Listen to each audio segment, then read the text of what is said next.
88 million views sa ating YouTube short. And then gumawa rin ako ng Reels video niyan sa aking Facebook account. Nagkaroon naman siya ng 1.2 million views.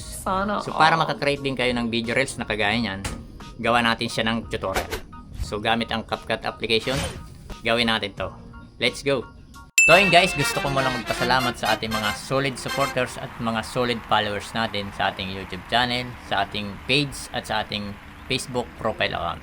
Sa ating page na Mag-asawang Layas, 4.9k followers. Profile account, Lems Vlog, meron siyang 480,000 followers. At sa ating YouTube channel, meron tayong 81,000 subscriber. Ayun. So maraming salamat sa inyong walang sawang suporta. God bless po sa inyong lahat. First, gawa muna tayo ng video clip natin.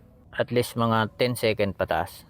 So ito yung video clip natin na ginawa. And din itong ating effects na download ko na rin sa ating YouTube channel. So ilalagay ko na lang dyan sa comment section para ma-download nyo din. Pag click nyo, madadirect kayo sa YouTube channel ko. Andun yung snake green screen effect natin. So open natin ng CapCut. Skip tayo and then new project tayo. So sabay na natin siyang i-add. Ayan, add na natin siya. Ganito yung tema.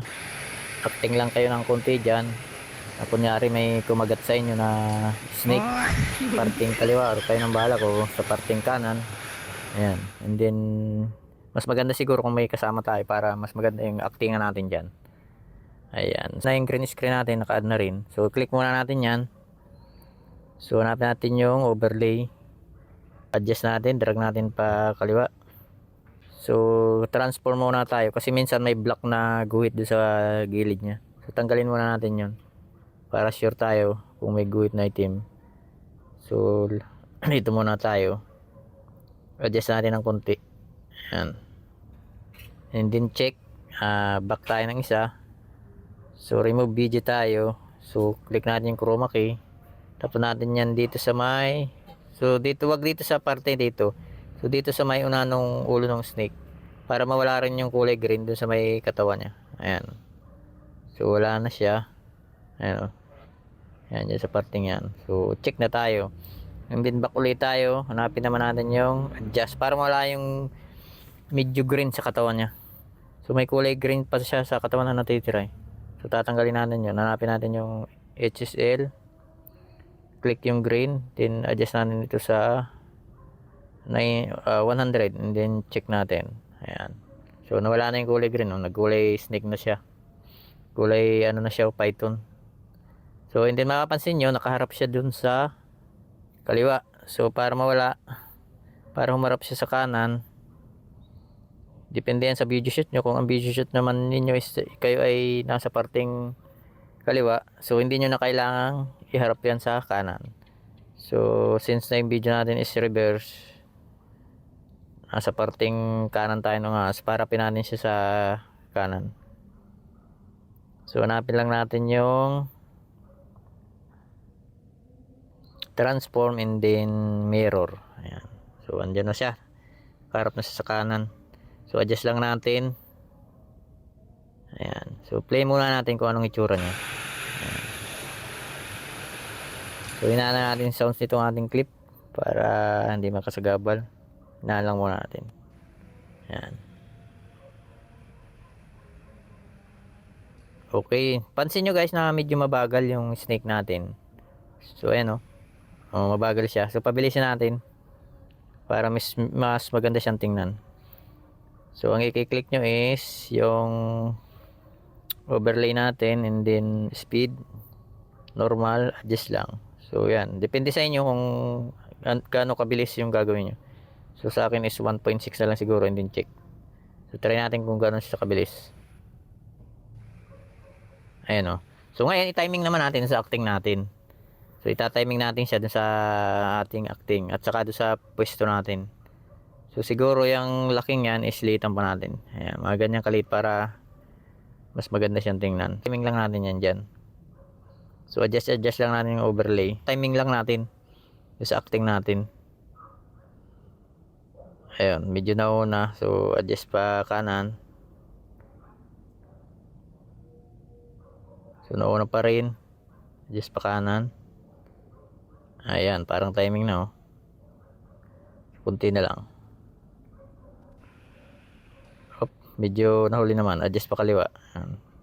So kayo nang bahala mag-timing. So kapag timing na yan, ayan, kagaya niyan, parang tali na siya.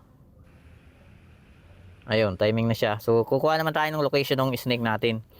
Doon sa parteng dito sa ilalim ng bato, doon siya lalabas. So i-adjust muna natin dito sa tapat na to. Ayan, para dyan yung pinakang ulo niya mag-umpisa. So sukatin lang natin ulit, tapat natin sa parteng humaba ng snake.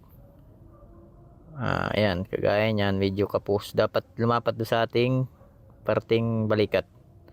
Yung acting natin is doon sa balikat tayo kinagat eh. Ayan. Adjust lang natin yung snake para humaba. So kayo na lang bahalang mag-adjust, pwede nyo yung lakyan, liitan para mag-timing dun sa acting natin at saka dun sa pwesto natin. Play natin.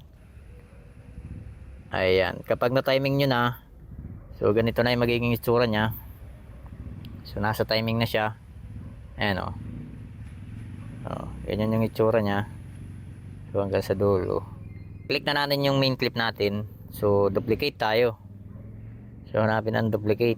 So pagka-duplicate, habang naka-highlight pa yan, overlay natin yan. Hanapin natin yung overlay. Pagka-overlay, drag natin yan pakaliwa. Ayan. So pantay lang natin dito sa unang clip. Ayan, dapat pantay siya.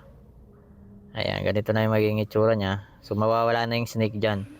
So ngayon, itapat natin dito sa may snake. Click natin yung second clip.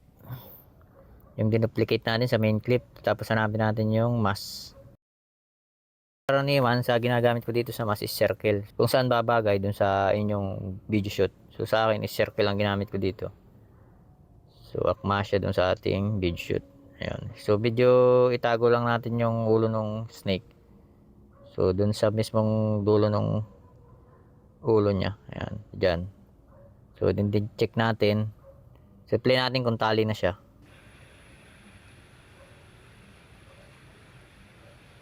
Ayun o, tali na agad guys o. So ganun lang kadali ang editing natin gamit ang green screen snake. Play natin ulit siya. So sa sound effect naman, kayo na ang bahalang maglagay ng sound effect dyan. So meron naman tayo sa CapCut na mga sound effect para dun sa snake natin. So type nyo lang yung snake sound effect sa sounds ng ating CapCut application, lalabas na yun. So kayo nang bahalang magpaganda ng sound effect natin. So bago nyo siya i-save, tanggalin natin yung CapCut logo. Save natin siya sa 1080. So yun guys, kung may natutunan ka sa video na to, follow and share na lang para may kalat din natin sa iba.